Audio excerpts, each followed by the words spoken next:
حدیث کی کہانی۔ ایک بدوی شخص مسجد نبوی میں داخل ہوا اور وہاں پیشاب کرنے لگا۔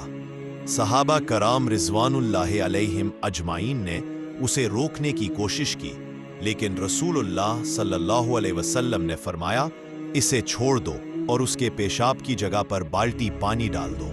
تم لوگوں کو آسانی پیدا کرنے کے لیے بھیجا گیا ہے، مشکل پیدا کرنے کے لیے نہیں۔ تفصیل: صحابہ کو غصہ آیا اور وہ بدوی کو ڈانٹنا چاہتے تھے، لیکن نبی کریم صلی اللہ علیہ وسلم نے نرمی سے کام لیا۔ آپ صلی اللہ علیہ وسلم نے سمجھایا کہ یہ شخص نادان ہے، اسے سزا دینے کے بجائے اس کی اصلاح کا طریقہ اختیار کرو۔ اس واقعے کے بعد بدوی نے اسلام کو دل سے اپنا لیا۔ حوالہ: یہ واقعہ صحیح بخاری کتاب الوضو حدیث نمبر 220 میں مذکور ہے۔